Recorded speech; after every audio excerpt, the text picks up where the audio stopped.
My name is Guy Mamadou, freelancer on Soccer Africa Super Sport. Now, President, my question is, I've been in Morocco here for the African Nation Cup. Obviously, I attended the one in my country. And honestly speaking, Morocco have raised the bar so high, much higher than my own country, Cote d'Ivoire. I've traveled to all the venues, fantastic infrastructure, road, and everything. Now the next one is going to 3 East African countries where I already have been. No road within the countries. Some of my colleagues from East Africa told me from one country to another one, it will take you 2 days to drive. Then, my biggest worry, and many are worried, are we not going to lower the standard by going to East Africa, or what is the solution forward? Because we've seen, we are in Morocco, the AFCON was supposed to be in Guinea Republic. Because they were not ready, it was moved to Morocco. And this 24-nation AFCON, I think in Africa, maybe 4 or 5 countries have the improper infrastructure to host it. Is there any possibility that it will be taken away from those 3 countries or postponed again? That's my question. Yeah. Let me tell you, it's a good question. And I think part of being a leader is to deal with difficult, unpleasant decisions which we have to take, which are right and which are good for football. But it's more important that we've got to explain them. We've got to take people to come with us. And we are convinced over time they will indeed see that the decisions we are taking. Now, I have a duty to develop football all over Africa. I can't have competitions only in those 4 countries where you've got the infrastructure. You've got to have, you've got to create opportunities for the other countries to build infrastructure at the level, World Cup level that we want them, and develop football in those countries as well. I'm confident that the AFCON in Tanzania, Kenya, and Uganda will be enormously successful. Will there be challenges? It's like the World Cup Qatar. We are going now to Canada, America, and Mexico. There are going to be challenges. But and that's why I was insisting that the CHAN takes place in those countries, even though they were not ready in February, because I was convinced that it would help us enormously to make sure that we've got a successful AFCON next year in Kenya, Tanzania, Uganda. But we are not going to take that competition away from those countries because I'm confident it's going to be successful. Next question. East African countries.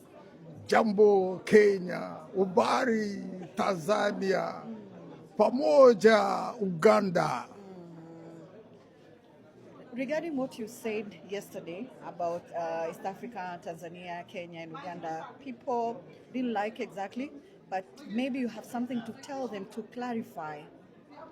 Look, I didn't say it to harm anybody, but I said it as a challenge to those countries. Believe me, in the 80s, Cote d'Ivoire was more developed than Morocco. But today, you are in Morocco. You could go to any of the venue in top highways by speed train, by rail, by bus, everything first class. Then I expect Sub-Saharan Africa to reach to that level.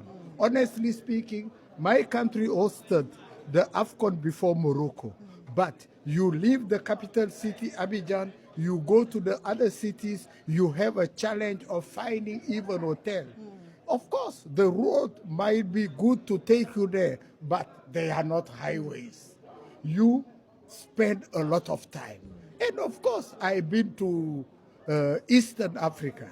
I know you have infrastructure, but like most West African countries, when you leave the capital city, the remaining part of the country, it's a bush. That's the reality.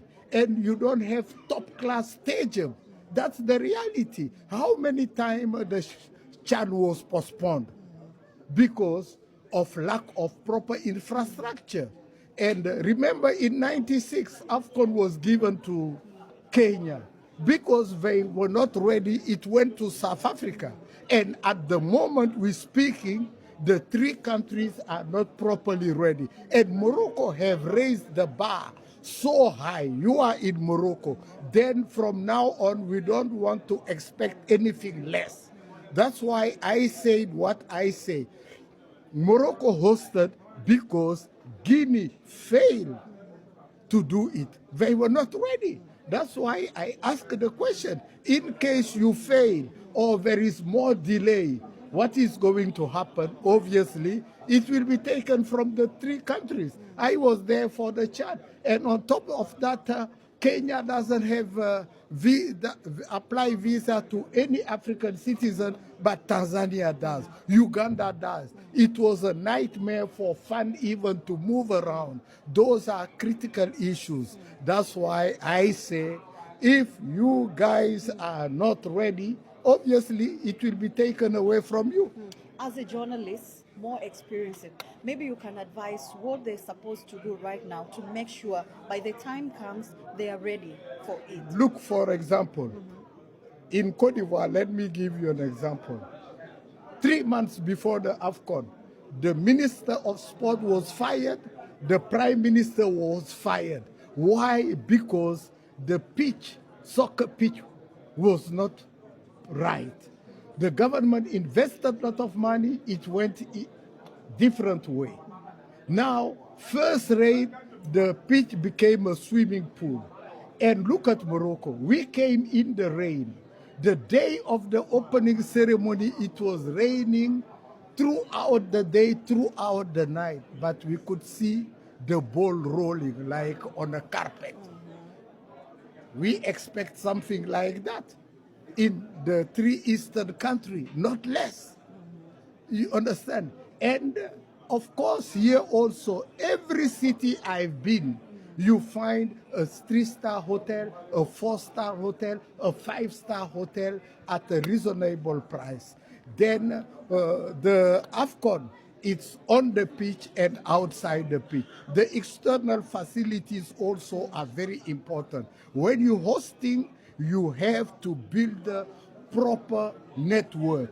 Here, with the train, you can go everywhere. It's not the case in Cote d'Ivoire, and I don't think it's the case in Eastern Africa, where you can go to every city in train.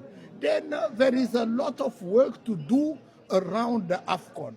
And if you do less than Morocco, believe me, everybody will criticize you bitterly than what I am saying now. Now I am just making a suggestion, but the critic will come in 2027. And believe me, if you're lacking, CAF will have no sentiment.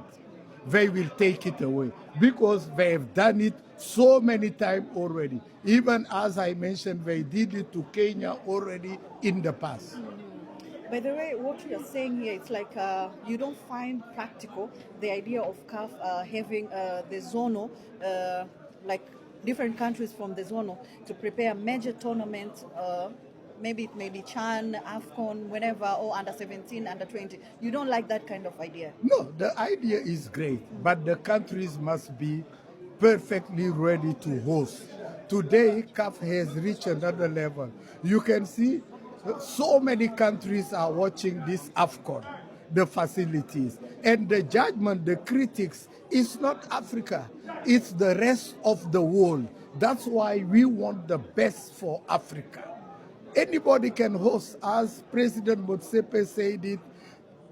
African football is for everybody, for the 54 countries. But if you want to host, you must be ready. You must prepare your country for it, and you must build proper infrastructure. And let me tell you, sport will take millions of youth out of the street. But in most of our countries, we don't even have proper sport facilities for the youth to play. You drive here in Morocco, even at night they are playing football everywhere. That's what I want for sub-Saharan Africa.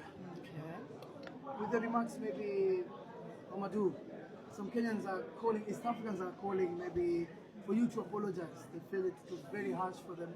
They disrespected the Green Nation. Why should I apologize? I feel that I am an Eastern African. I am a Kenyan, I am a Ugandan, I am a Tanzanian. I am an African and a true African. And I like to criticize myself so that we can improve. There is nothing I should apologize about. There are no more Kenyan, no more Tanzanian or Ugandan than me. We all belong to Africa. You see, this blind patriotism, I don't buy in it. We have to be open-minded and accept positive criticism. That's it. I have nothing to apologize for. Thank you. Thank you so much. Merci beaucoup, Je vous monsieur. en